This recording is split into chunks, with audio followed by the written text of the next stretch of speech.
Vem que hoje estou abraçado. Vem que hoje estou abraçado. Vem que hoje estou abraçado. Vem que hoje estou abraçado. Vem que hoje estou abraçado. Vem que hoje estou abraçado. Pra quem não entendeu nada e chegou agora, senta um pouco e relaxa pra eu contar uma história. A noite quente brisa boa, o jeito que nós gosta. Senta daqui do seu lado, eu tenho proposta. Sente o ritmo, se envolve e me diz se gosta. Sai da nós, descer da pista pra ver o que rola. Corpo a corpo, mexe, mexe, a gente desenrola. Corpo a corpo, mete, mete, embrasa, vambora. Embrasa, vambora. Embrasa, vambora. Embrasa, vambora. Embrasa, vambora. Embrasa, vambora. Pra quem não entendeu nada, chegou agora. Senta um pouco e relaxa pra eu contar uma história. Noite quente, brisa boa, o jeito que nós gosta. Senta daqui do seu lado, tenho proposta. Sente o ritmo, se envolve, me diz se gosta. Senta nós, descer pra pista, vê o que rola. Corpo a corpo, mexe, mexe, a gente desenrola. Corpo a corpo, mete, mete, embrasa, vambora.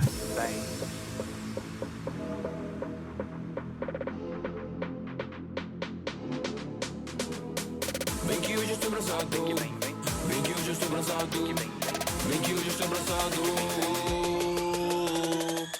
Corpo, corpo, pista, pista. Ritmo, ritmo, se envolve. Corpo, corpo, pista, pista. Ritmo, ritmo, se envolve. Corpo, corpo, pista, pista. Ritmo, ritmo, se envolve. Corpo, corpo, pista, pista. Ritmo, ritmo, se envolve. Noite quente, brisa boa, é o jeito que nós gosta. Sentado aqui do seu lado, eu falo, eu tenho propostas. Corpo a corpo, mexe, mexe, a gente desenrola. Corpo a corpo, mete, mete, embrasa, vambora.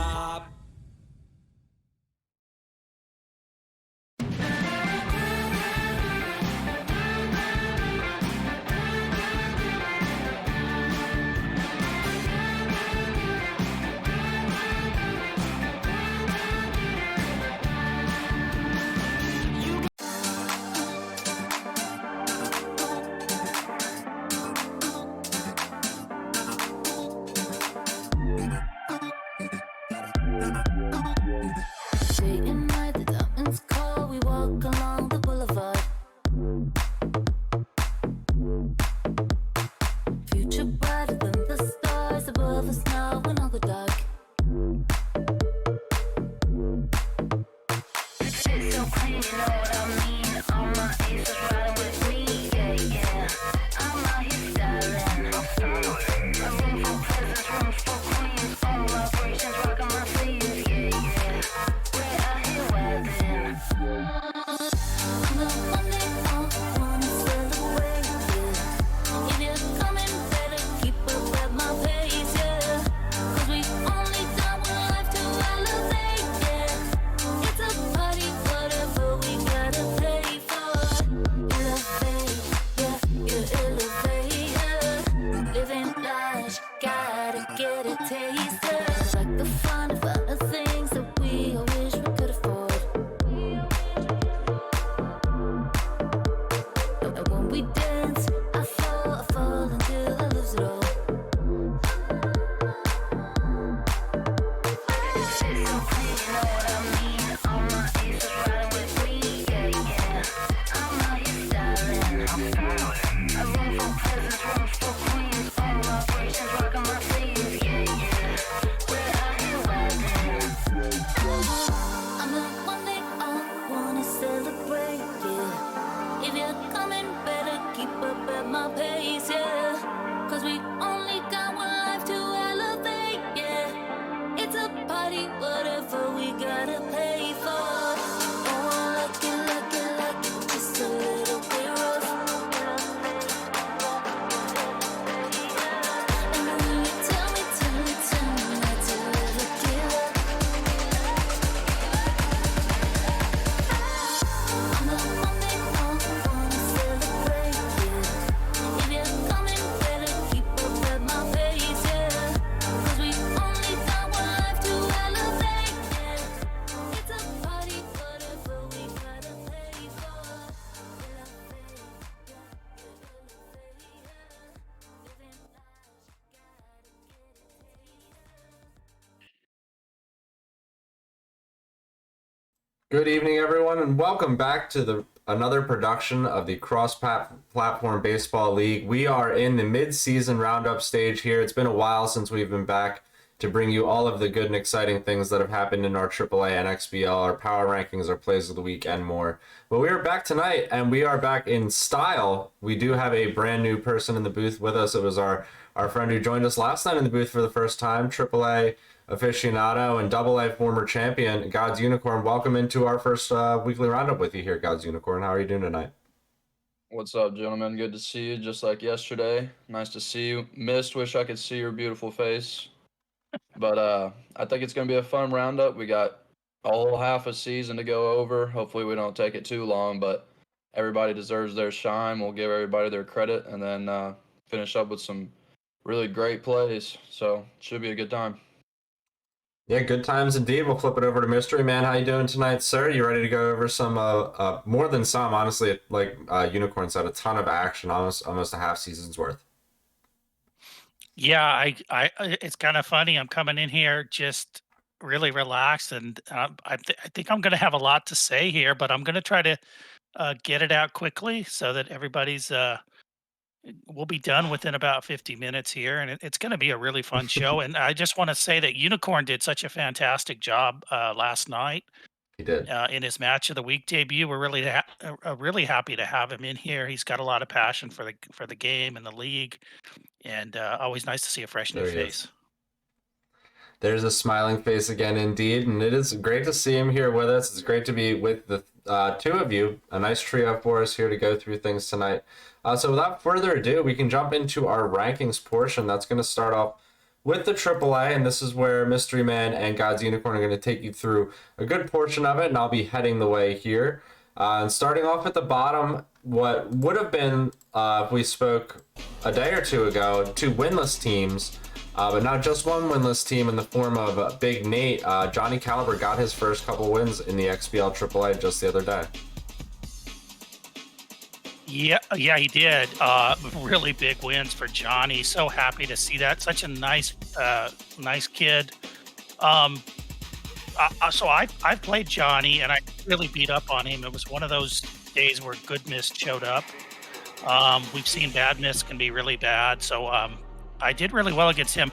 I haven't played Hufflepuff yet, so anybody can beat anybody, but Hufflepuff there needs to get off the schneid. Eventually it's going to play Johnny. I think that's going to be a good series between those two.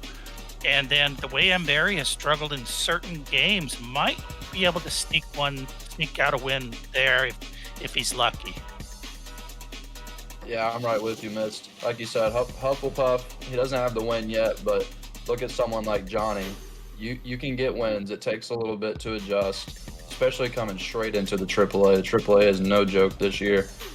And I think there's some teams he can beat. It's hard to really put a finger on what he's doing right now. I haven't seen him playing a whole lot lately, but there's some teams he can play with, I think, for sure. You just need to keep battling, Nate, and just go get that first win and let him stack up. And then, like you said with Johnny, a great sweep over, I believe it was Barry. Regardless of who it was, he gets his first wins, and that deserves a shout-out in this league. So that's a great job by him. I think he's got a few more wins in the barrel. I think he can do it. He's a decent pitcher. He's just got to work on his batting a little bit. I mean, any team like this, you got to bat a little better and you got to pitch a little better. But It's going to come around, and it just takes time, man. Yeah, well said indeed. It's always good to get off that schneid and get your first couple career wins. It's the first steps on a long way and a long career to many, many wins, or, in my case, many, many record-breaking amounts of losses. We'll move on up to 19, 20, and 21. Some shaking here, and maybe some appearances that you may not have expected in the form of M. Barry down there at number 21. He slid down from 18. We've got Sonko up in front of him, who's had a bit of an issue with his offense this season, and as in seasons past as well. And they're headed up by the Pythonistas, switching places from 20th up to 19th. Yeah. M. Barry's very streaky. Had that really great, unbelievable, epic victory on Match of the Week. That's enough to carry the whole season, to be quite frank. But always dangerous with the power. I played SWAT just a day or two go, and I really didn't do that well. I was able to sneak out a victory, but it was a scrapper. Obviously, the bat's not quite there. The pitching is though, so can hang in and give anybody some trouble. And then the Pythonistas, I honestly think you're going to see much better hitting from them. Vibraphone can hit.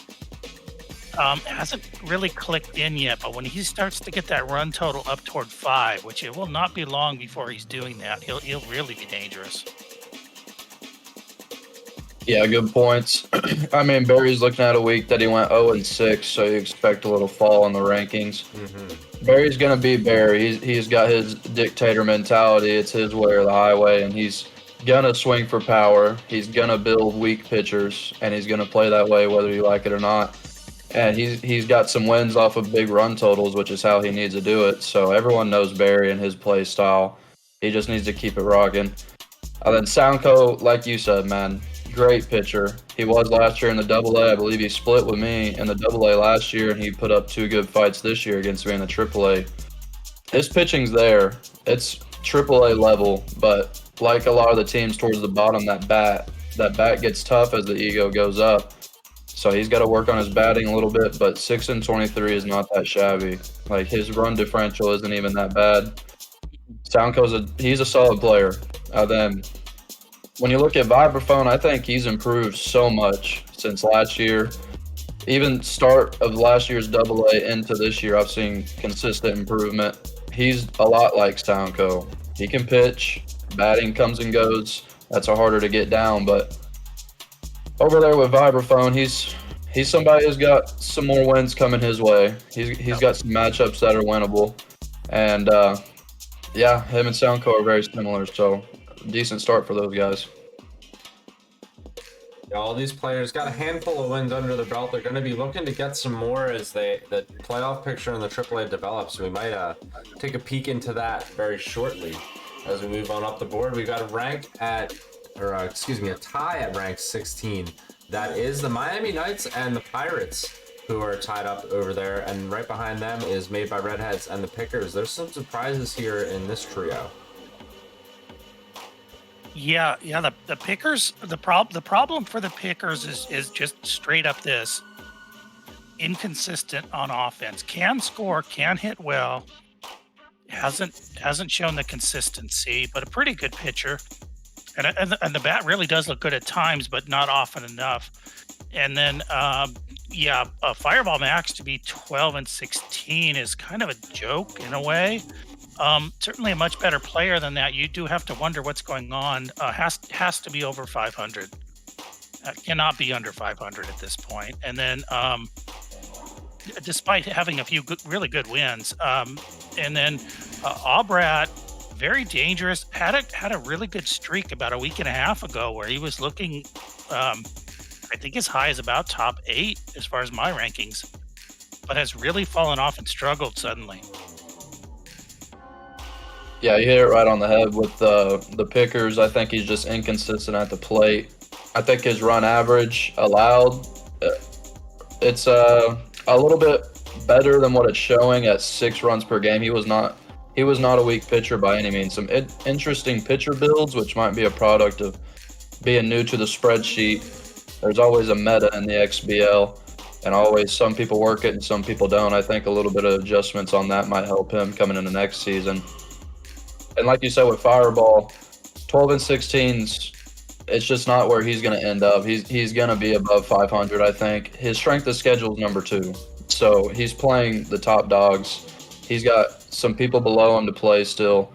He split with me, and he was plenty strong as anybody in the top 10. So you're going to look to see him move up for sure. Also, side note, my favorite logo in the league, respect to the Miami Knights. Then the Pirates over there, also an interesting build. He's got a lot of junk on his team, and he's keeping the runs allowed down under 4, and that's a good recipe. Just got to get the bats going a little bit. He beat Eduardo this week, and that's, I don't know the rankings to a T, but that's probably a top 3 win right there. So great split for him this week. Yeah, there's impressive wins to be had in this entire group. Like you said, each one of these teams has some particular things they want to work on if they want to make a big difference, and just setting themselves apart from the rest of the pack in a AAA that's tight. You know, the past 2 seasons are the first time the AAA's ever had a cutoff, and you want to be on the other side of that cutoff. Give yourself a chance to win. You know, low seeds can go far in a league like the AAA. We'll move up now to ranks 13, 14, and 15. This is a big jump here that we'll see for No Sweat and his Jawas. You know, coming up from the AA, getting some low rankings in his early AAA career, now up to 13th. He's finally sort of got on a bit of a hot streak, compiling a few wins. He's going to be followed by the Piranhas and Rise and Fall, who were, you know, at their typical AAA around 500, but this seems like a season where he might be able to push himself forward and make a bit of a deeper run than, you know, initially intended or expected. They're followed by the Diesel and the Wise Guys. You know, Diesel and his Central Jersey-based teams. I will be caught saying that live on cast. I won't tell you it's a real place or not, though. He's hanging out around 500 as well. He's got a very strong strength of schedule, and his runs allowed per 9 and runs scored per 9 also very close together. That's a lot of typical stuff you see from Diesel and his type of ball, so those are the type of things that can take him far. What do you got to say about that, Mystery Man? Yeah, no, I'm not even surprised by the runs scored versus runs allowed. Diesel is one of those players that he's ultimately beatable, but if he can suck you into his game, which is the low scoring type game, he can really hurt you, and that's where he gets his wins. So you'll see some bad losses here and there, but the Wise Guys are not somebody you want to see in the playoffs, and you know, hasn't hit for power, but can at times really pitch, and is very smart as far as count, as far as making defensive plays, as far as kind of playing the total game. Will steal here and there. As far as Plum Island, I don't understand how their record is not better than this. I mean, they're scoring 4.9. They're giving up hardly anything. There's not a lot of power, but a very cagey player. So I think that record is, to a degree, a little bit misleading. I think could be much better than, and was much better than that not long ago. And then the Jawas, to be quite frank, just got off to a really poor start, lost their confidence. And we all know you can't lose your confidence in this game, but has gotten that confidence back. So this is one to watch, and the Jawas absolutely 100%. Yeah, and looking at Desil, the low home runs and the high strikeouts, like Dwayne was highlighting on the screen there. I don't know if y'all could see it. That's a product of that box he has painted on his switch screen. He's real stingy at the plate. He's not swinging at anything close. That's going to lead to a lot of strikeouts, but having an eye like that is going to lead to plenty of walks to make up for it. So he's got to keep pitching the way he pitches, and then he plays his little small ball and get some runs across. I could see him being over 500. He's got a good strength of schedule right now, so he's got some wins coming. Then Rise and Fall is one of the few guys I haven't played yet. I don't know a ton about him, but when you look at his runs scored compared to his runs allowed, you think, how is he 13 and 11? That's probably a lot of close losses. Then the blowout wins. Maybe he's got close losses against the top end teams and then some blowouts against the bottom, but either way, if you see a run scored compared to a runs allowed like that, one of the top differentials in the league, you know he's one of the top players in the league, regardless of where he's at right now at rank 14. And anyone truly 5 to 15 in the AAA, that's a battle. All those guys are good players. Every single one of them. Doesn't matter where they fall. Noswat, I'm not surprised by the 6th spot rise at all. If I was to be on here earlier in the year and have a big shout out, it would be that Nos is going to be top 8 seed. He's got the bat, he's got the pitching. It's a lot like Clutch, which makes sense. I'm sure they practice together a lot. And he's on the rise. He's my big riser of anyone. Fireball is number 2, and I got Nos as a big riser going late into the year. Yep. Yeah, those are really good call outs. I mean, Nas on a rocket ship to the moon, it seems like lately, picking up at least 5-6 wins in the past week. You know, some of us lucky to get 6 on the season. You know, I mean, maybe I'm speaking for just myself there and a couple others down at the bottom of the AAA. We'll move on up to 10, 11, and 12 here in this AAA, and there is Gex and Burning Ice. He's completed his AAA season. He's all done up and dusted, and always first to the finish line he is. So 25 and 19 was his record, 16th in strength of schedule, and he was at 500 versus players above 500, so not too bad for old Gex. He's going to be followed up by Heisman, who has fallen 9 places, down from rank number 2 to rank number 11. I'll let you guys take it away on that one. And he's followed up by Spliff Star and the School of Rock, who remain at rank number 12, pretty staunch in there. Seems like he's having the 500 season to be promised. Yeah, I mean, the runs allowed and the runs scored are identical. 3 runs a game. It's always going to be 3 to 4, 2 to 1, 5 to 6, 1 to 0. That's just what he kind of like the Dark Raider of the AAA. An extremely good pitcher.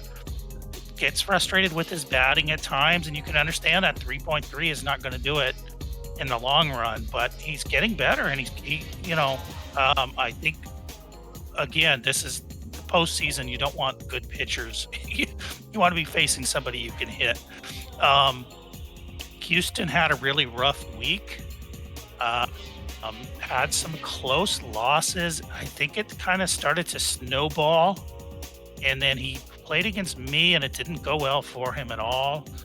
And then I think was just looking to get games out of the way, which is a kind of a shame to see. I mean, lag and different issues, but certainly a very good player. Needs to just really dig in, because when you get into the playoffs, you might get a bunch of clean series in a row. It really has a lot to do with who you play, when you play, things like that, and you can't control it. The other guy's got just as much lag or whatever's going on as you do. But Heisman, a good pitcher. The hitting has improved a lot. That's why he was rookie or most improved in AAA last season. And then the Gex, I mean,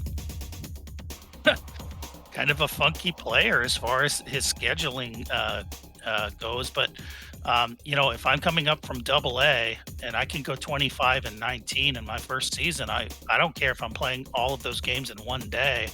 That's a pretty darn good accomplishment. So we don't want to overlook that. This is a good player. Doesn't put up a lot of runs, but can really pitch. And you can see that runs allowed is by far the lowest we've seen so far. Yeah, Spliff and Ice are more similar than anyone that I can put 2 up against each other across the league, AAA or XBL. Spliff, exactly what you expect from him. Giving up 3, like you said, scoring 3. He pitches, and then he does his thing on the plate, just getting a few across. He's a tough person to face. All 3 of these guys can pitch, and in the playoffs, pitching can bring you all the way. So guys like this is where it's really dangerous. As a 5-6 seed playing someone like this, it is not a free win. It is not a first-round matchup you want to see. Heisman, like you said, taking a fall 9 spots is pretty crazy, but being ranked number 2 at any point shows that you can be a top dog. I think I hate to put this out there because I hated to play against it, but when he's patient with his pitches and really slows down the rhythm, that's his play style, and that works against a lot of players who like to play fast, like myself. And when he slows you down, you start thinking a little bit extra about what pitch is coming. You start thinking a little bit extra about, is he really going to pitch to my big boy right here?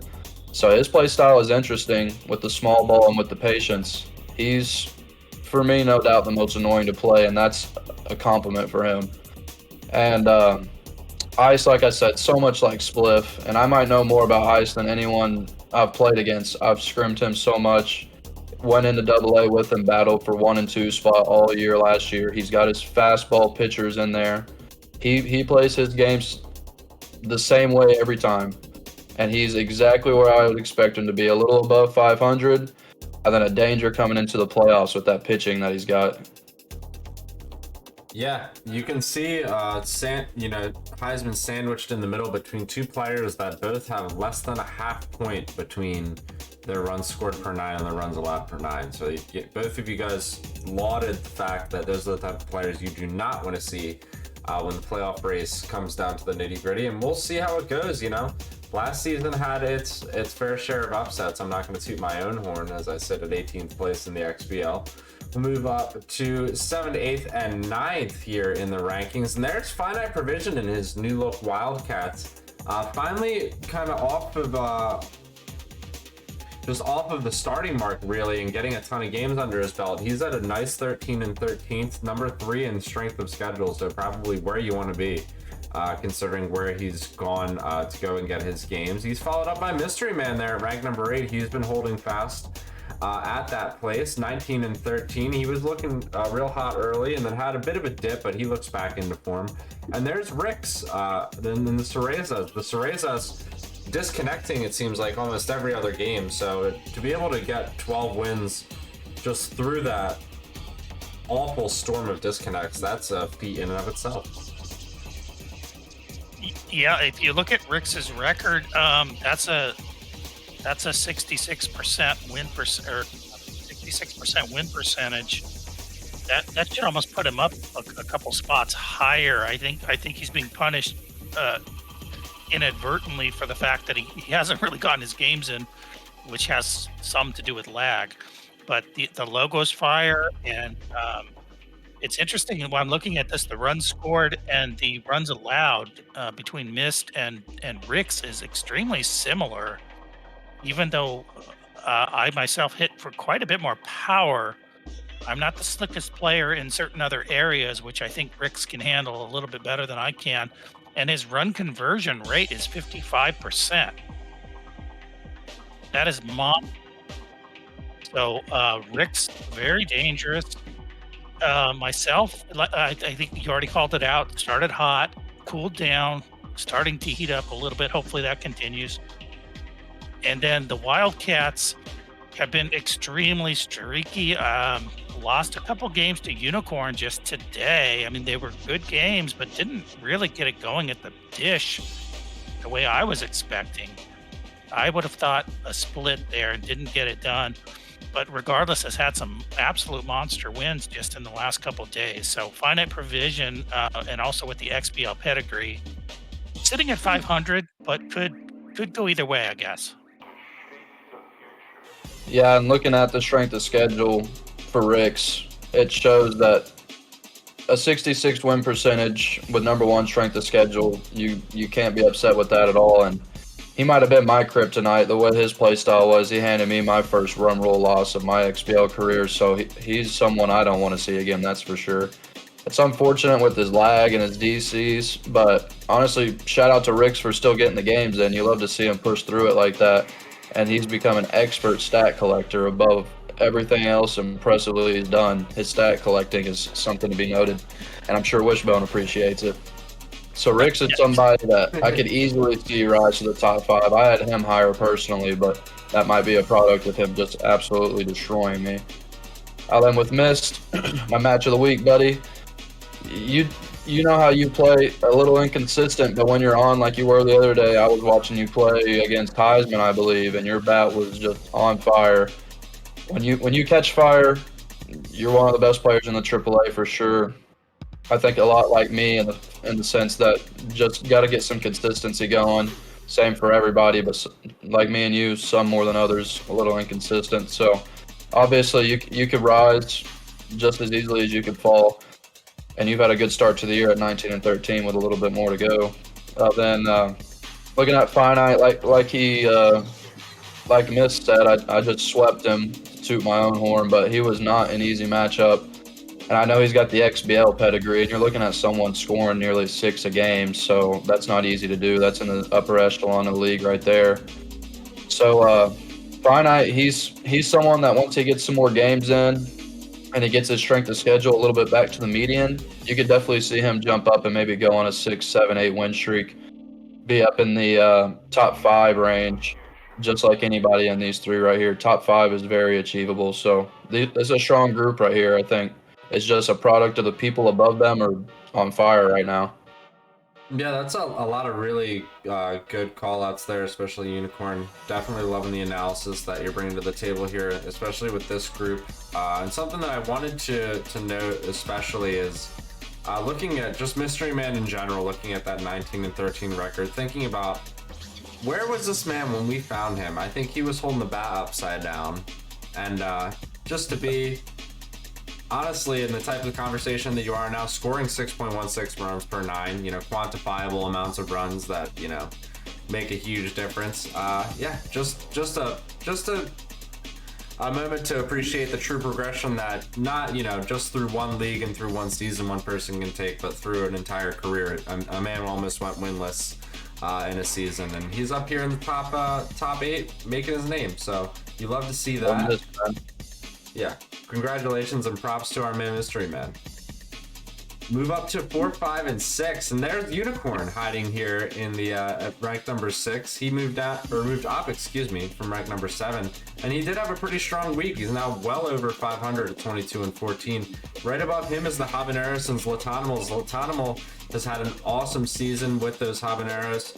Moving down to the AAA, scoring a ton of runs. His pitching has also been something to write home about. A 1.16 whip.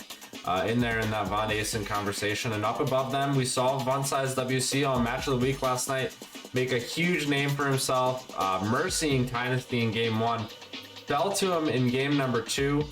Just that's the way she goes in that 50-50 nature of the AAA's parity. But there's a lot to be said about this group here. These 3 players are all in the mixture for honestly the dark horse type for a title. Yeah, this is a really good group. It's kind of a pick 'em as to which order you put them in. Unicorn didn't really have a good start to the season. A lot of that was 1-run losses, but regardless, those are losses. Didn't have a lot of momentum. I think was a little bit shaken by it. Not a lot, but a little bit. And has really put it together and started to make a massive move. The numbers are there. I think they can even improve, to be quite frank. I think he would admit there's been some mistakes here and there. Habaneros, this goes back to what I've always been saying. These XBL guys that drop down, they only give up about 2.75 runs a game if you're lucky. And we're seeing that with Zlat, and that's not a number you typically see in AAA. And still scoring over 5, so that's still a pretty elite number there, at least very good. And then Drake has been probably kind of the funnest, and it goes to his name, Fun Size, probably the funnest player to watch. I think people went into Match of the Week thinking Dynasty's probably just going to smash, but I knew that Drake's pitching was possibly going to bother Ty, and we saw that really bear out in the first game.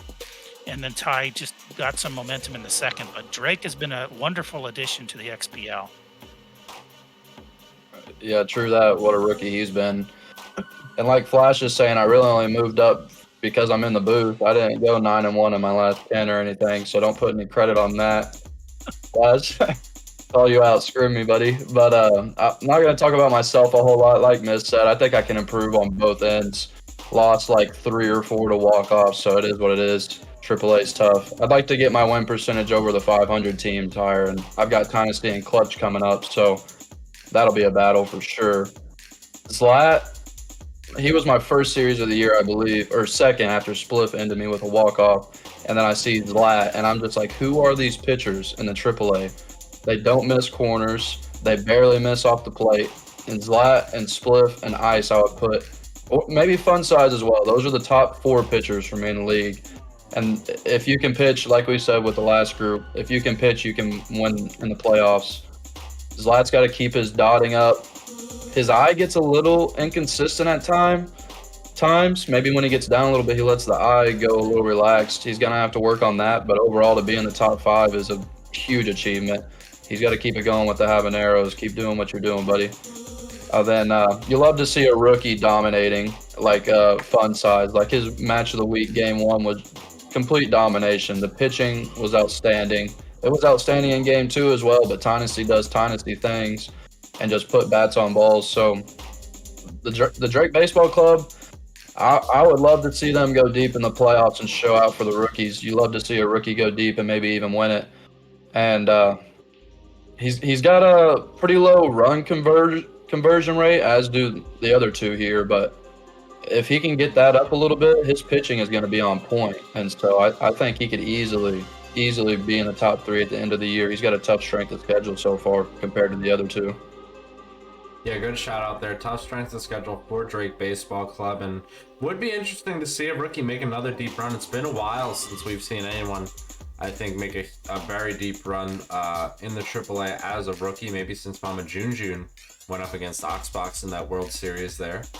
We'll move on up now to ranks 1, 2, and 3. This is the crowning moment for our Week 5 AAA rankings, and this is the Mythosaurs and Mr. Clutch taking the number 1 ranking from number 4.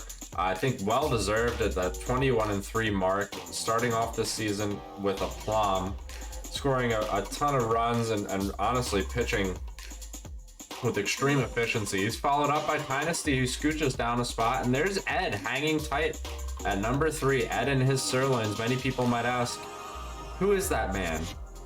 Why doesn't he customize his team? What is that? What does that mean? And, you know, if you know, you know. We're not going to ask him to change it, because he's not going to change it anyway. So what do you got to say about that? Oh, Ed's going to be Ed.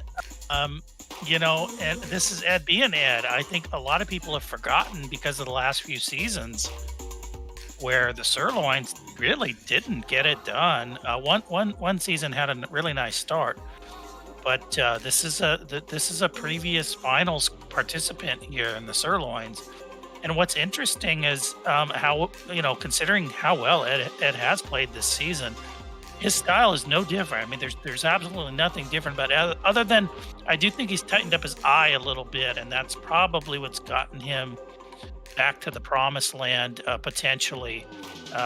This is somebody that could make it to the finals again, certainly. And then Dynasty just hitting up a storm. I think people are still trying to figure out how is he doing that and how do we stop him. And Drake went a long way on Match of the Week to showing it can be done. It's not easy, and he got smashed in Game 2, but it can be done. And then Mythos, just an absolute whirlwind of doom coming into this season. I mean, if you look at the runs allowed, 2. I mean, 2? Really? This guy's coming up from double A? He's giving up 2? That's impossible. And then hits for power. Certain players on his team, you don't even want to throw a pitch to. You just walk them. The run conversion is weak, but for a power hitter, not that bad.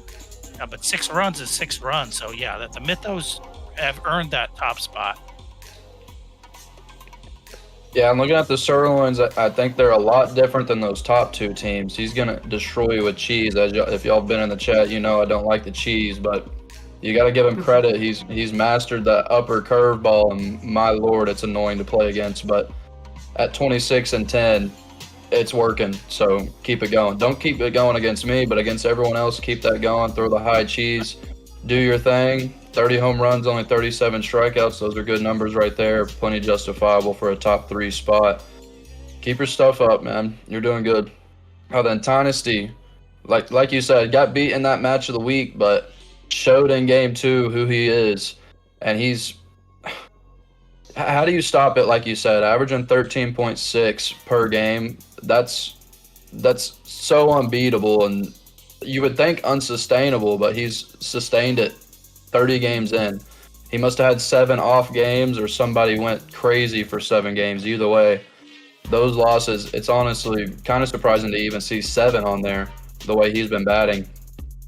Then, I mean, Mr. Clutch, all the way from him sneaking into double A playoffs to now, he's been a constant riser.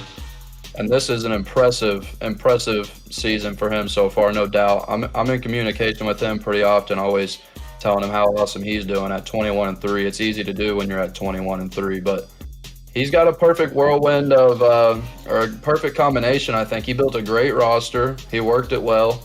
He's got the pitching at 2. I wasn't familiar with your game, my boy, because I thought those other 4 guys were the top pitchers. You might be the best of them all at 2.16. Those are crazy pitching stats, man. Then 6 per game on the runs scored. I mean, a 4 differential, it's not quite what Dynasty's is, but it's a lot better than anyone else's. That's like the top 2, I think, are separated pretty well from the rest of the group. Obviously, in AAA, anyone can beat anybody, but Y'all two at the top, keep it up, especially Mr. Clutch. You love to see a double A guy come in and make the triple A look like child's play. I mean, yeah, 1.054 whip. I mean, that's the type of stuff that's record breaking in any type of league. 82% left on base percentage, only walked 6 batters, 141 strikeouts. I can continue to go down the list. I mean, it speaks for itself. The Mythosaurs are doing it on the hill and doing it on the mound. You have to do it, or excuse me, doing it at the plate. You have to do it at the plate when you're in a group like this, in a gauntlet like this. But what sets you apart is being able to mitigate those big innings and those big moments against the people that can hit. Like I said, you're in a race to score runs essentially when you're in the AAA. When you're able to prevent that, that puts you in a different echelon of player. And Mr. Clutch, coming up from the AA, is making himself a huge name, and we'll see how that continues.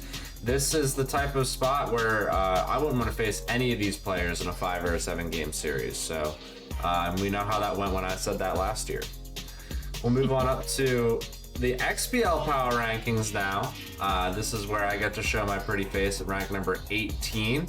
Only 2 more games left to play against Mr. Mush. I'll be trying to track him down and get this one finished up. And not my proudest season, but also, believe it or not my worst. We'll move it up now to the Bombers and One Boy. He's at rank 17. And then Vegan Vibes and Inter Milan moved down a spot, but he's kind of picked up a little bit of steam in this midseason. What can you tell us about that, Mystery Man? Yeah, I mean, Motor Sox, not their season, have pulled off a couple really nice wins, but it's just been a struggle, but not too surprising. It's an adjustment going from 85 to 93. One Boy's issues always tend to come back to his computer setup, I think. Can really hit. Hasn't done that at the XBL level, but I don't really think it's because of the 93. I think it's other issues and also getting used to the league. So that's completely understandable. And then I think Inter Milan is purely a learning curve. I think there's some things that Inter Milan could clean up, but I think Inter Milan has the talent for XBL. So I don't think that's in question. And 7-17 for the first season, really not that bad. Yeah, definitely some stuff that they can clean up. Vegan Vibes in the in sort of just the chase category. That's really all I feel like separates those 7 wins from being maybe 10, 12, or almost 13. You know, that elite eye is something that can continue to be worked, and we'll see how that continues to develop as an XBL career goes forward for Vegan Vibes. Waiting to see more out of One Boy at 4-10 for sure. Like you said, maybe the setup being a bit of an issue, but we would like to see some more games to really get a good opinion about where he's going to end up, because you know, with that many games in hand, he could easily jump into the mix for pushing one of those final playoff spots with the top 12. And I already kind of said what I needed to say about myself. We're getting ready to wrap up this season here. So we'll slide on up the board. I mean, we've got 13, 14, and 15. Some quiet bit of nature there. I think quiet in the past week for the Base Bandits. Just no name word on the street is he'll be back at it in this upcoming weekend. He got it 16 games in early. He's at 6-10. Moving on up above him is Mush and his Curse, 2 San Diego teams in the XBL. This San Diego team, the Curse, at 6-10. They swept Montreal, and he's got the number 2 strength of schedule. So we'll see what fortune turns for Mush as we move forward through week 5. And there's Weaver and his Beavers at rank number 13, moving down from rank 10 and slowly kind of creeping downward. Probably the biggest surprise of this XBL season so far. Yeah, I think the Base Bandits, we always talk about their style of play being a little bit immune to the different egos, which is true until you, I think, factor in the level of the actual human pitching. And XBL is definitely a big cut above AAA. So you see that 2.8 is not very impressive. It's not completely horrible, but giving up 5.15, there's just not any room to work there. But hasn't played a lot of games either. Could get going. A streaky player. I really like Mush. A good start to the season. 6-10 is perfectly fine here. I'm happy with Mush. I think the runs scored is actually a better hitter than that. So that's going to come along. And then Weaver, a tough start. Obviously has the pedigree. Had a couple really close, tight one-run games, I think, against Luke in the last week, and that scared some people, and well, it should. So I think we're not done hearing from the Beavs. Yeah, there's still more to be said out of all three of these players, I think. The Beavs especially. This is a player that's got more than one championship under his belt. Mush was my fellow in the AAA World Series last season, so like I said, a number 2 strength of schedule. I'd be looking to see how he does against more players at sort of his peer level. Just No Name, we want to see continue to get games in and to kind of develop more of an opinion as the season matures. But at the same record as Mush right now, it's really hard to tell, and he's the type of player that can steal one off of anybody. Is there anything that Unicorn has to throw in here before we move on up the board? Yeah, I don't know as much about the XBL, but being here for a little bit, I know that Weaver's a powerhouse. So 7-12, there's no way, really demonstrates how his season's gonna end. And I watched him against Wishbone, might have been this weekend, and he played well. He lost them both, but you're against Wishbone at the top of the league right now, so it's running into a brick wall at that point. Then I guess Just No Name couldn't pay off the league office to change his name to Just More Lags, so he'll stick to Just No Name and hope that he can get some more wins. Yeah, I'll stick to that indeed. You know how he kind of tries to do his behind-the-scenes deals. We'll see if they pay off in the end. But that is a good shout out. You know, some of these games for Weaver just haven't broken his way, and that may be a big difference in his record so far. There's still some maturing in his season yet to go. As we slide in now and break into that top 10 of the XBL, there is No Hummus making an appearance at number 10, sliding down from 8. He's followed up by One-Eyed Seaman and the Swashbucklers, moving up from number 13. And there's Dark Raider the Goat. He moves down a rank, but Raiders had a pretty good streak in him the past couple weeks. Yeah, my guy, Dark Raider. It feels like just yesterday he was above 500 and really getting ranked up close to 10. Has still had a really nice season. I mean, historically, Dark Raider's one of those that has 4 wins, but all of them are by 1 run, and has kept everyone else to a tough 5-3 or 4-1 victory.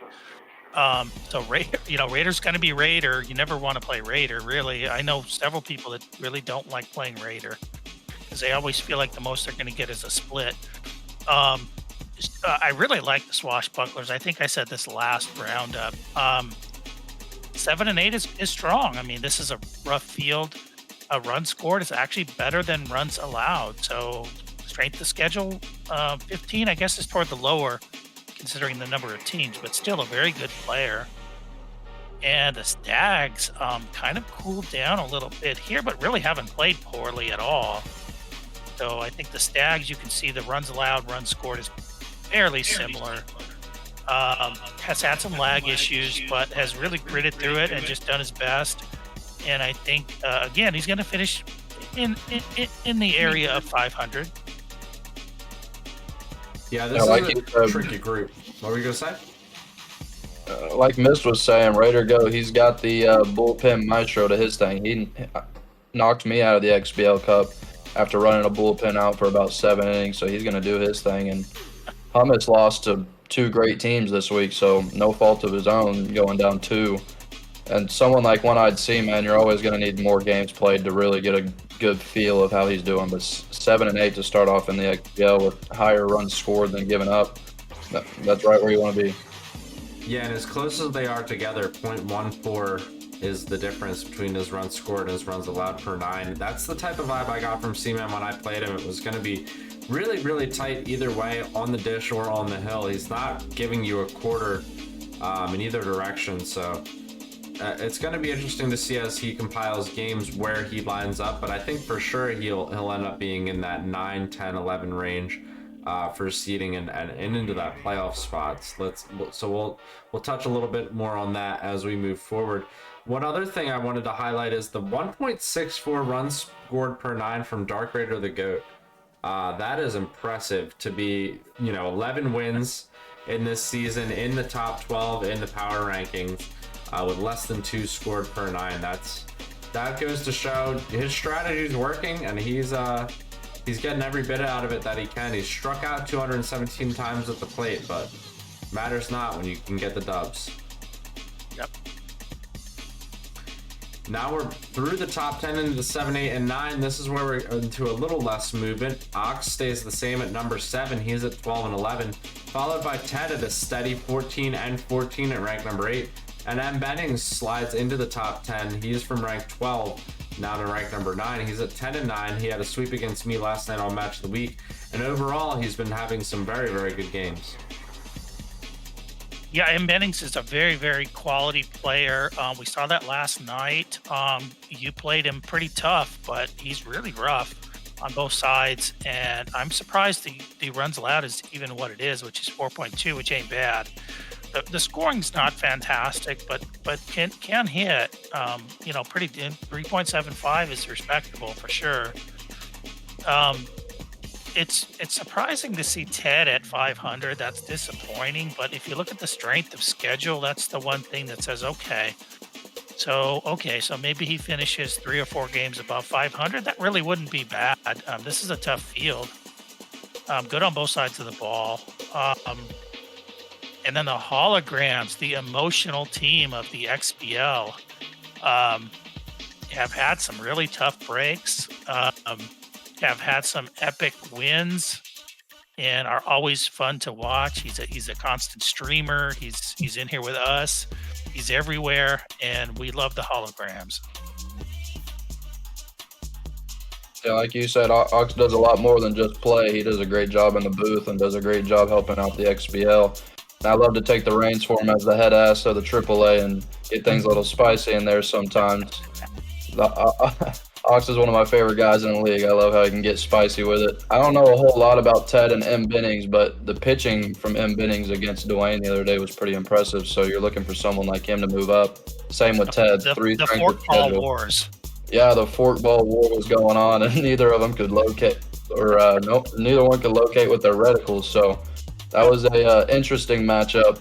Very opposite of the AAA one we had, but all three of these guys, they can be in the top 5. Yeah, really good shout outs there. I think the similarities between Ted and M. Bennings in both their stats and their season so far, something to keep an eye on as playoff places get tighter and tighter and where they might line up in their finishing spots. But interesting group here. These are the type of players that can put pressure on anyone in this series and maybe even, take it, come down the line. As we move now to 4, 5, and 6, and Luke drops out of the top 3 this time into rank number 4. So you got to wonder who's taking his place. He's at 11 and 2. He needs to get more games under his belt. But you know what the Mallards have to offer you. He's followed up by Mama Junjun in the Civilization at a very steady, very strong rank number 5. 19 and 9. He's got a lot of games under his belt. He's played a lot of epic classics so far in this XBL season. And I think, honestly, for Mama, it's all got to come down to the playoffs for Season 16. And same goes for Spluto. He's followed up at rank number 6, and this is honestly where these two kind of have locked in for the season and where they sort of line up seeding and ranking wise. And I think this is it's going to be pretty interesting to see how their stretch runs go. Yeah, I think the Bombas, Pseudo Spluto, he's one of those players that's never going to get the credit that he deserves, just because not a huge run scorer, kind of cheeses runs, a good pitcher, nothing that jumps off the paper compared to certain other players, but is really, really solid. He just won the XBL Cup, and definitely one of the types that I really don't like to play, and certainly wouldn't want to play in the playoffs. Mama too streaky for his own good. When his bat's on, you literally cannot pitch to him. There's no point in even throwing anything up there. But it's been too streaky. The pitching's been good, considering his talent. Not quite what we could possibly see in the future, but still really good and can score. And then obviously we're going to need a recount on the Mallards ranking here, probably mainly due to just not playing a lot of games so far. Yeah, we'll have to see Yeah. where our champion Luke lines up there. Go ahead, Unicorn. Yeah. I feel like Pseudo is a sirloins on steroids version. The way he cheeses with the curveballs, he's got a 0 bar build, I believe, on his starting pitchers, and he makes it work. And you don't luck into an XBL Cup, so congrats to him on winning that. That was pretty impressive to watch. Although I hate to see cheese rule all. Then for Mama June, if I was to predict, I'd look at XBL is going to be a year for the space teams. I've got him or Wish as two guys that I think can win it all, and I love his logo. I think it's great. Mama June's, he's always great. He's always fun to watch, and it's pretty fun to watch him rage on the stream. I'm not gonna lie. I think Luke falling out of the top 3. That's the first time I've seen it since I've been in the league. So these top 3 better be crazy because I know Luke is someone that I don't even want to scrim for fun. Yeah, these top 3 better be crazy indeed, and I think we're ready to knock your socks off as we move on up to ranks 1, 1, and 3. This XBL Power Rankings brings us Lazy at a familiar place at the top of the Power Rankings, as he has been in the past, many seasons before now, and possibly many seasons to be. But he's tied for the first time in a very long time, perhaps in all recent memory, by the Flashertons and Flash, who have come out to a roaring start this season, and pitching at Von Asen quality, which was honestly the more unexpected portion of this. So we're wondering, can he hit, will he hit? And it's his prowess on the hill that set him apart so far, barely over 1.05 whip so far. And then he's followed up by Wishbone, who trades places with Luke, and Wishbone, well deserved at 17-3. He's got a weaker strength of schedule than these two above him, but this could be the best season the Astronauts have ever seen in AAA or the XBL, and he's still got games in hand to try and solidify that. So this group here, very impressive, very excited to see where they can go. Yeah. Wish has been absolute murder ever since he moved to PC, I think around the middle of last season or before last season, whatever it was. And it's continued to improve even from there. And I think the difference this season is that Wishbone, he's been winning some of those games that in the past has always been some kind of crazy RNG drop by the pitcher or whoever. 17-3 is completely insane. We saw that weird victory against the Beavers just this week. And Wishbone, just, incredible pitcher. So it's incredible to see Wishbone moving up. He's up there with the big boys, the Lukes, the Lazies. And then Flash is the biggest surprise by a million miles, I think. And has the most momentum of anybody by far. To be scoring 7.45 runs, considering has kind of, we know it's been a lot of lag, but really hasn't really made a name for himself in several seasons. And we haven't seen the types of box scores rolling in that are just, impressive after impressive after impressive. So Flasherton's moving into number 2, not too surprising there.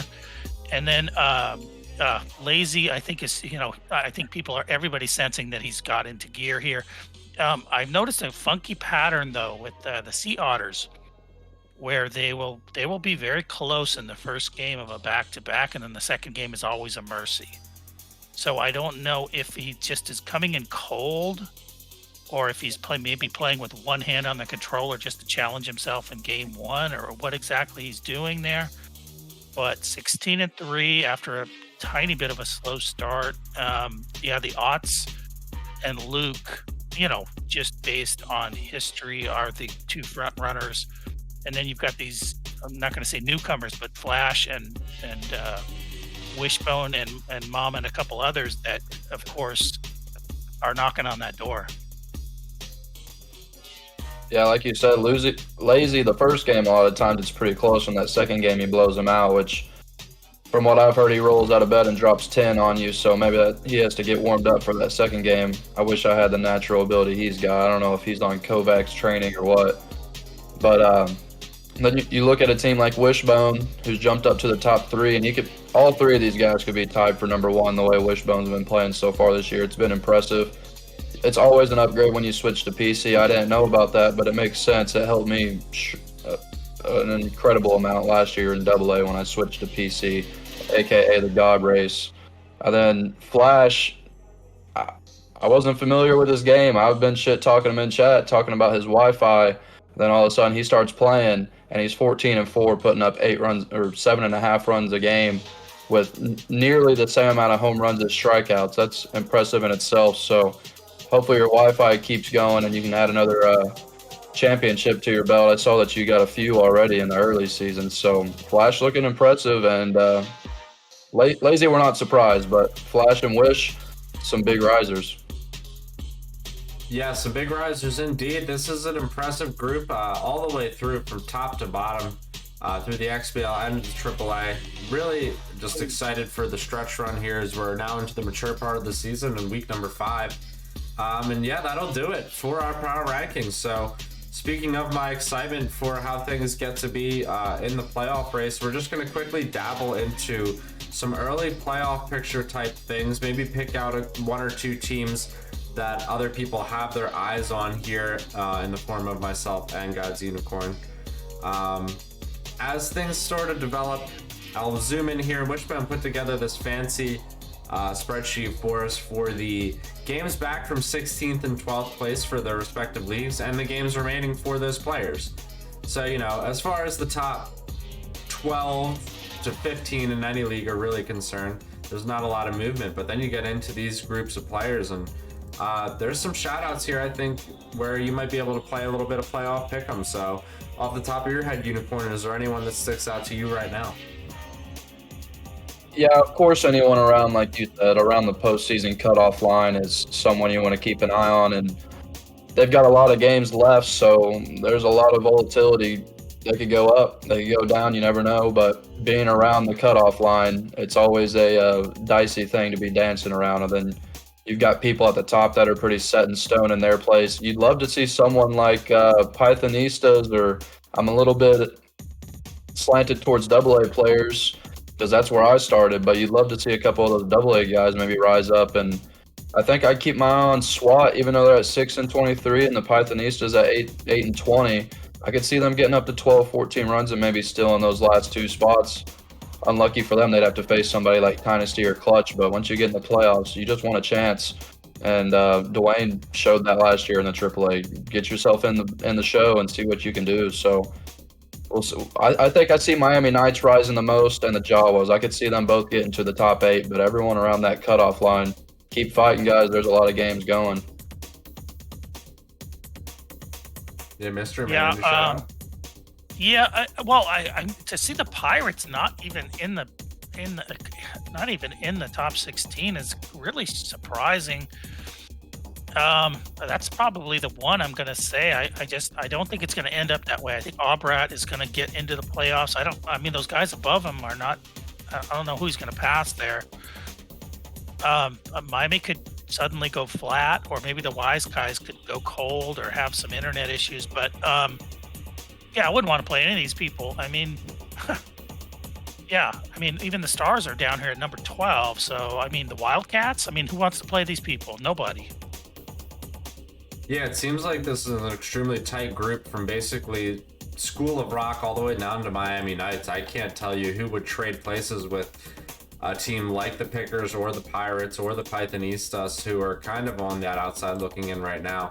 Wizards have some games in hand, but their season's starting to look a little bit bleak. SWAT needs to get on that offensive that track to try and get things done. Metro and Hufflepuff kind of would be the first 2 teams I'd pick to be out of the race right now, but you never know how that late season will go.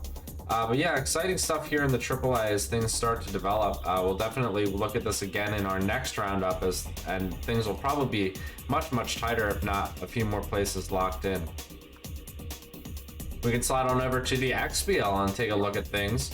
A few less teams, only 18 to look at here, so this is top to bottom, the group here.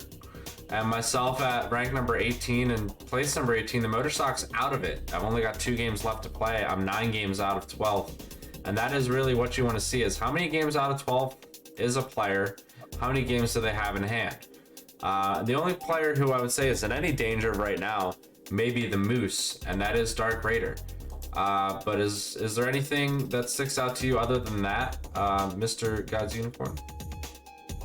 Yeah, like you said, the Moose are getting dangerously close to that win now situation. They can only drop 1 or 2, but take care of your business in the last 6 and worry about where everything else falls later. You see the Motor Sox continue in what you've had the most losses all time. Carry that trophy with you, and just go 5-27 this year. Next year, turn it around and make it in the playoffs. You know, there's always another year as long as the servers are up and running. Oh, yeah. Vegan coming in as a rookie.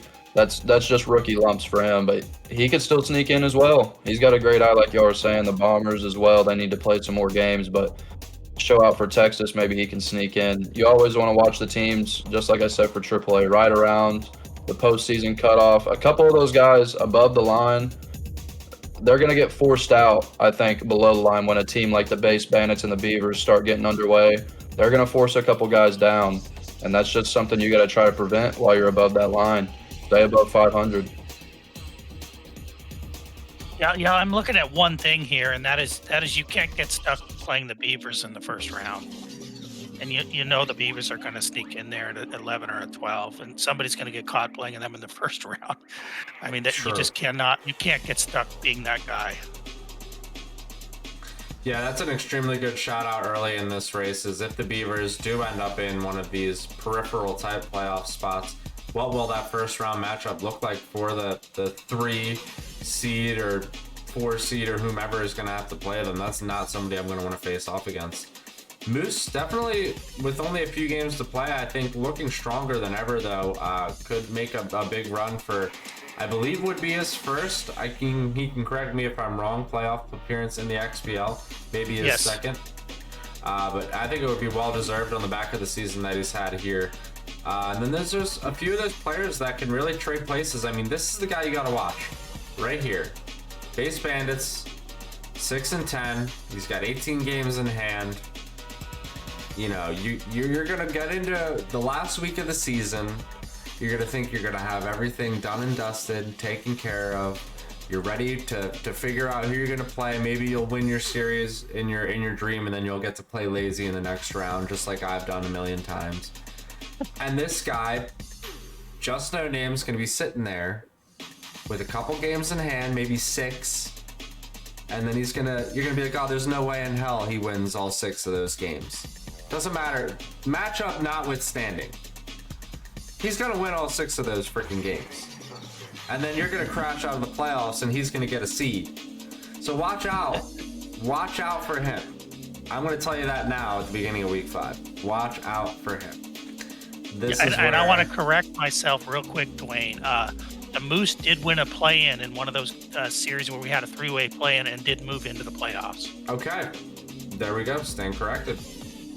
But yeah, definitely want to see some success from our Canadian brethren. Speaking of the Base Bandits, there's always some sort of just shenanigans that come out of our Canadian teams. It seems to be one of the trends in the XBL for through and through, forever and ever through history. So yeah, exciting stuff. This will definitely look tighter the next time we look at it. We'll take a look at it again in our next roundup. So with that being said, we'll move on to our spreadsheet wizards of the week, or spreadsheet wizard stat of the week, excuse me. And we are looking at what Wishbone has provided for us. Some 3 good facts highlighted here tonight. One of them mainly being about splits to kick us off, and that's going to be a high number of splits. Has long been seen as a good measure of parity and good competition within the leagues. Last season, being season 15, the XBL paced at 25% of the season ending in splits, which is approximately average for the league's history. This season, though, after some significant changes to our roster tool and a big change in our field, a whopping 41% of series thus far have ended in splits, and that's a 1.7 increase. So that is huge, and you guys being in the AAA, can you speak to the split nature of things? Yeah, that's actually crazy. Almost a double increase in the splits, and I see why in the AAA. It's so even 5 through 15. There's so many splits to be had, and with the pitching prowess that everyone's had, any of the top teams can lose. So, I mean, even someone like me, I'm in the bottom half of the league with 4 splits. There's teams with 8, 9, 7 splits this year carrying those numbers up. So I'm not surprised at all to see that AAA wise. Yeah, I split almost all my games or all my series last season. So this season has been, to see that number that high, it's not that surprising. Yeah, it is a league of parity. Both leagues are kind of a league of parity, I think. It is an interesting stat, though, for sure. Yeah, I mean, I've been myself the subject of many splits in many XBL seasons.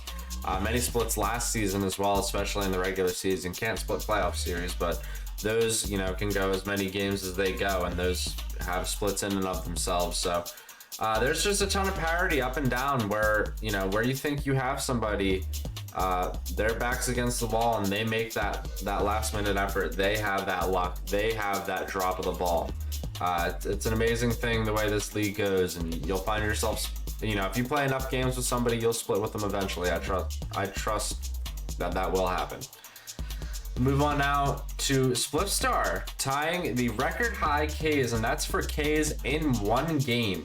So season 15 AAA Von Asen winner Splitstar and his School of Rock tied the single game record with 20 strikeouts in his matchup against Burning Ice and his Gex. The record was formerly solely held by season 15's Pirates and Albrat, who struck out and missed 20 times last season.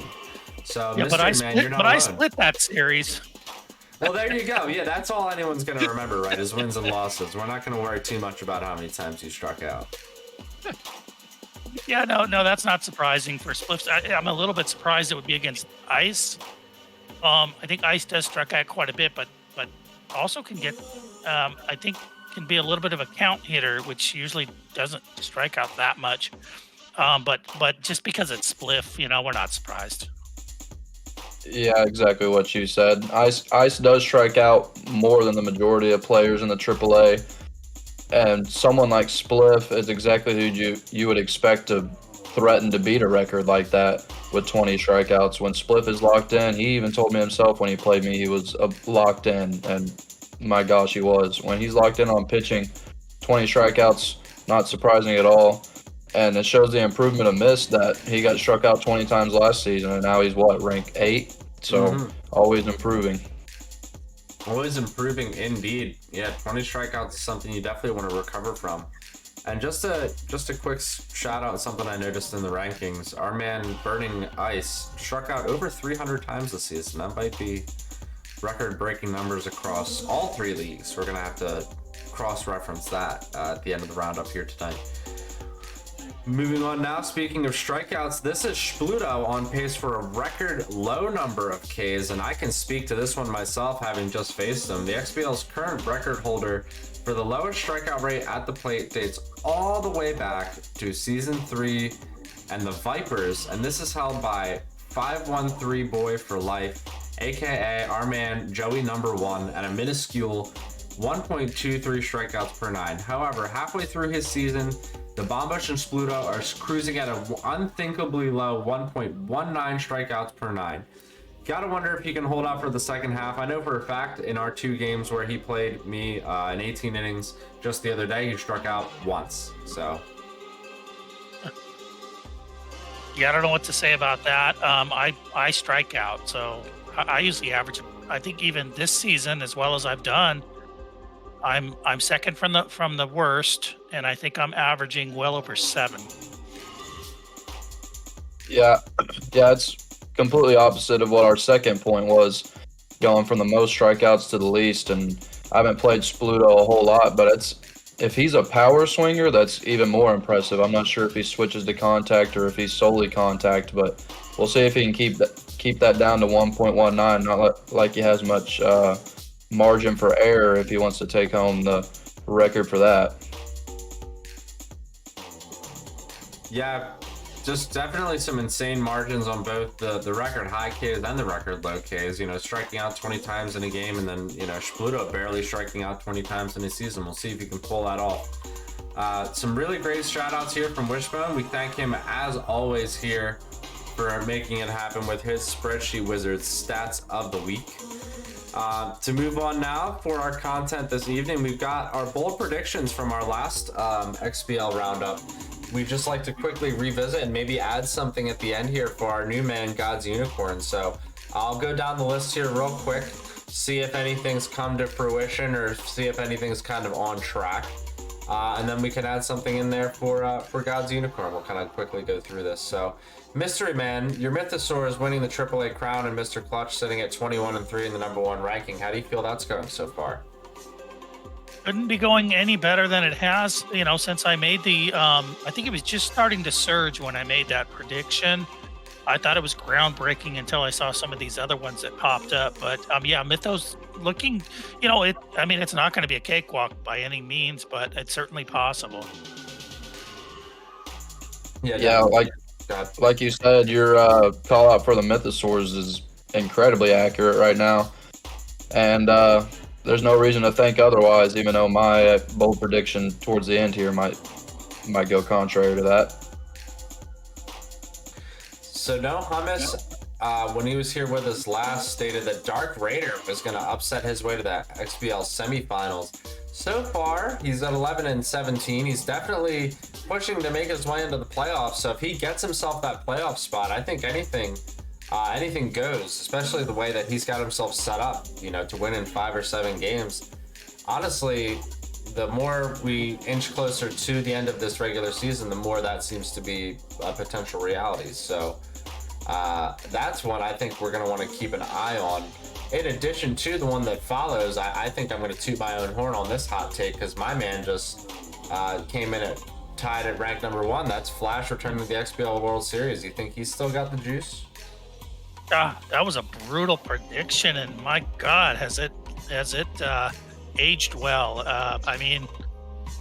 It looks good. What am I going to say? He's #2 right now, so we shall see. Yeah, talk about having a feel for the league with Mist being almost spot on from the way it looks, and then Dwayne being pretty spot on for for Flash, as they both are in the upper echelon of the league. And then Dark Raider like y'all were saying, he's got some work to do to make that hot take happen and sneak into the playoffs. And then if he does, he's going to have to beat the likes of a Luke or a Lazy. But hey, Hummus might be right. He might sneak his way all the way to the semifinals. Yeah, would it be interesting if he's able to pull that off? He's the master of the close game. He's been the master of the close game for quite a few seasons now. So I would love to see him in a long series against some of the league's best. And now we've got a spot for you, God's Unicorn. We'll revisit Ox's DC prediction as the playoffs draw near. That one is one we all fear deeply in our hearts. Yeah, like you said, we'll have to wait on Ox's. This is the one I really hope doesn't come true, but unfortunately it might happen. For my bold prediction, I would say I don't think any of the top 4 seeds are going to win the AAA this year. I think the top 4 are all very good, but like I've said multiple times this stream, 5 through 15, the parity there, the skill that sits there in the pitching department, you can win against the top teams with pitching. That's what playoffs are about. You want to pitch. And I hate to call out if there's any Astros fans here, but the Rangers did it this year in the playoffs. XBL might be no different. Get hot on the mound, get you a few runs across, and I think any seed from 5 to 16, whoever makes it, they're going to get some upsets, and we're going to see like a 5 versus 8 matchup or something like that in the finals, and someone like a rookie like Drake Baseball Club, someone like Mist Inc., someone there in the middle gets hot and takes on the AAA crown this year. That is extremely apt, I think. Take. It's hot, but it's good, and that's one you would love to see. We love our top 4 teams, especially the type of players we see in there, but man, that AAA mix, like I said, reminds me a lot of last season's Gauntlet.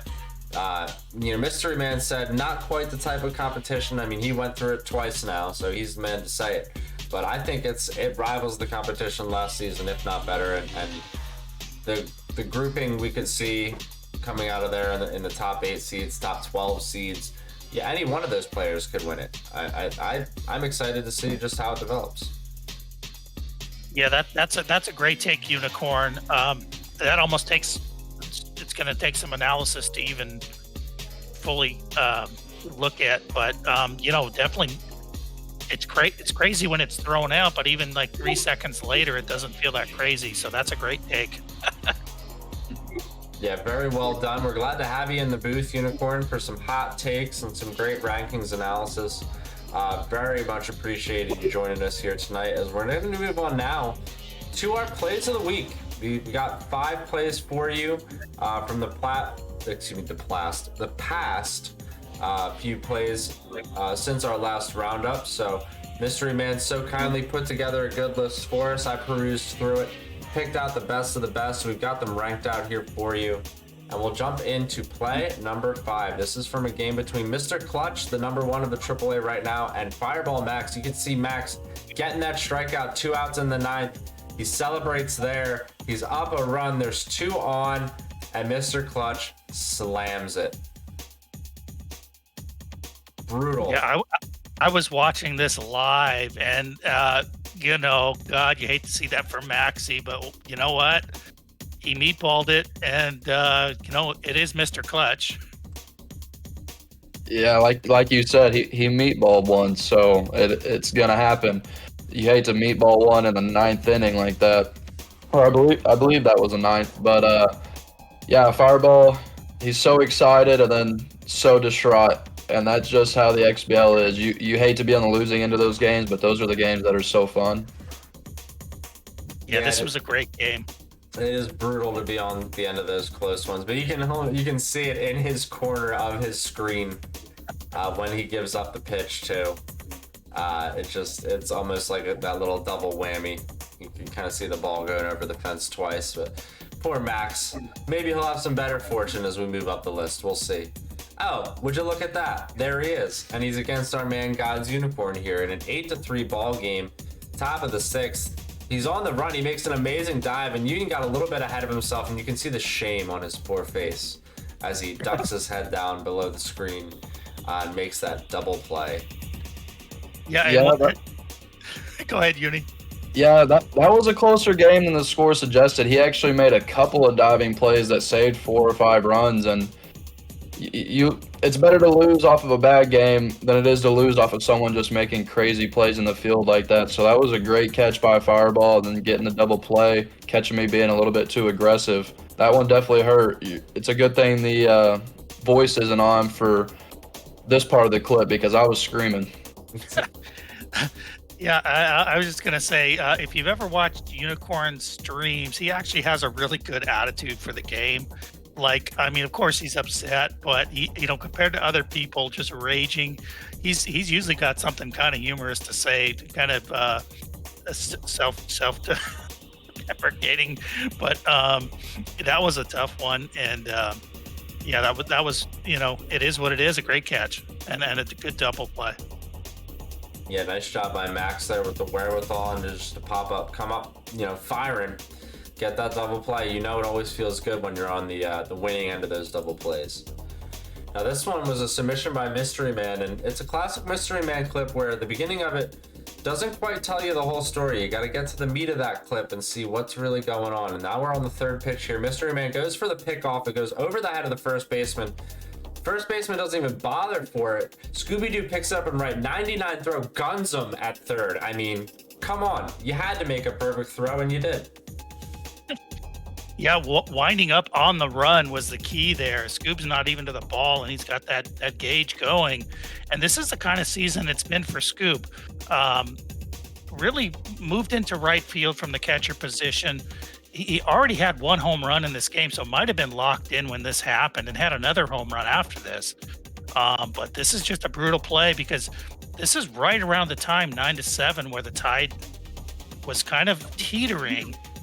And then everything started going my way right after this play. So it was crucial.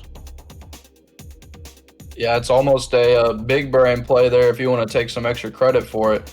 Throw that pick off, miss on purpose, and then gun him down at 3rd. I don't blame him for running for 3rd at all. I would have done the same thing, just like in my clip, getting a little too aggressive. But that's just a little bit of that experience. Take the credit for doing that on purpose.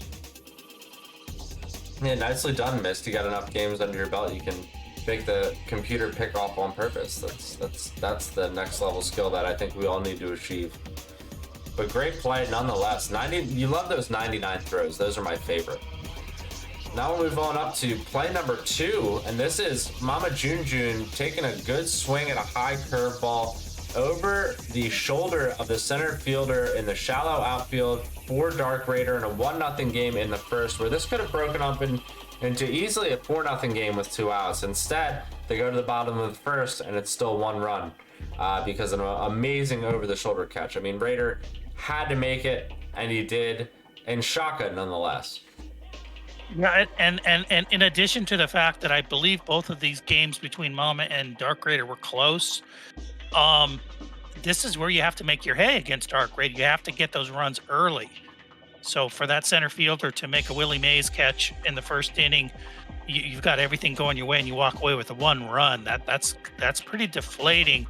But Raider runs one of those crazy center fielders, kind of like Diesel does, that they can come up with that type of stuff. Yeah, like you said, his center fielder's got high stats across the board in the field, and that's needed with him bringing the infield in there like that. I'm sure he does that a few times, and whether he gets that catch or not, I'm sure that pitcher came out right after that into the first innings about sums it up for his starters. So, but that was a great catch and something that he pretty much has to make with him averaging somewhere around 1 run a game. I don't think he ended up pulling the win out, but that's one of those plays you've got to make multiple times. And those are always satisfying, the back shoulder, especially whenever it stops 3 runs. Yeah, huge play. Like you said, always satisfying. Dark Raider, the close game aficionado, so you have to be able to make those. And he does it with efficiency. If he doesn't, that makes all the difference in the world, and that makes his record, 10-18 instead of 11-17, or however it goes in a close moment like that. So huge for play number 2. And that will slide up to play number 1, and it's our man Mama Junjun again on the receiving end of the paint. It seems like he makes a lot of appearances here on the receiving end, but that's no fault of his own. He's great at getting clips for us. And there's the Swashbucklers and Seaman on the run, moving sideways with the jump, robbing the homer. I mean, there's just all the timing in the world's involved in that play. I didn't think he had a chance at that. Yeah, it's really hard to jump on the run like that. I've done that maybe I did it a couple weeks ago, and I was like, wow, I don't think I usually get there and jump straight up. It's hard to run and jump and on the run and catch those balls right at the wall. But what a play by Seaman. Yeah, like you said, it's hard to time those run and jump ones. Those are really impressive. But in that situation, you got to go for it. There's no pressure. If it's going to leave the yard, you want to go out trying. So Seaman had a great catch right there, especially whenever it saves 2 runs in a game or 1 run in a game that you're only down 3. That's a big play there. So Seaman flashing the leather. Hopefully he gets some more games in soon and we can see some more clips from him. Mama Junjun, sorry about the clips, buddy. Yeah. Again, great submissions though, and thank you to everybody who submitted all those clips. We had a great amount of clips to choose from between now and the last roundup. And the more the merrier. If it's another, probably about 2 weeks between our next roundup and now, then you want to get some clips in for us to choose from. That'll make the cut, and then you can get yourself on here, and we can talk about your great plays, your boneheaded plays, however it goes. But yeah, definitely appreciate all the community content you guys have been providing. We'll definitely be looking forward to more as we're now into the meat of the season. And that does it for the meat of the content we have for you tonight. So very, very exciting now that we're in week 5. AAA and the XBL are starting to get to their highest points. We all love to start speculating about the playoffs, start speculating about who's going to get in, who's going to get out, and what those seeding matches are going to be like. So by the next time we talk, we'll have a ton more to go over. And it was a pleasure to do it with a couple of great people tonight in the booth. And Unicorn did a great job here with us in both the roundup and the match of the week last night. So Unicorn, before you go tonight, do you have any parting words for our guests on the go forward? Yeah, thanks for boosting my streaming ability. I'm good at talking. I would say I just talk a lot all the time, so something that comes natural for me. And then, like you said with the clips, if y'all are watching, I know not everyone streams, but if y'all are watching and someone makes a good play, clip it for them, help out. It really helps out the match of the week, give us some more meat to look through.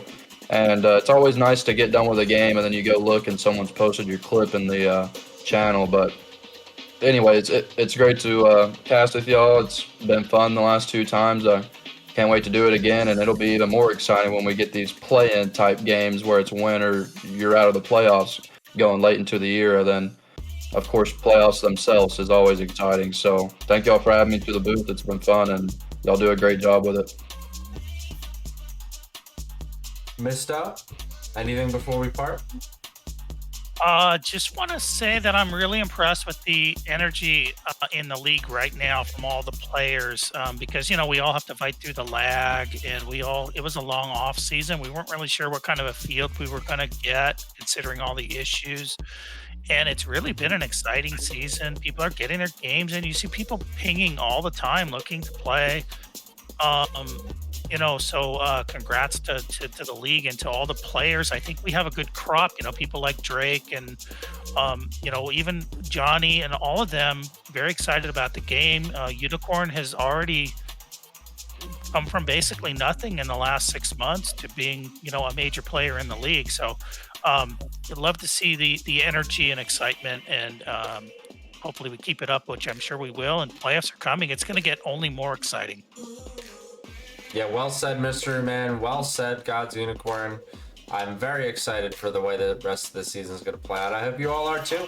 Keep your eyes on the Discord, on our Match of the Week channel, on our broadcast channel, and most importantly, all you League News muters on our League News channel for all of your important updates as we continue to get through the rest of this campaign.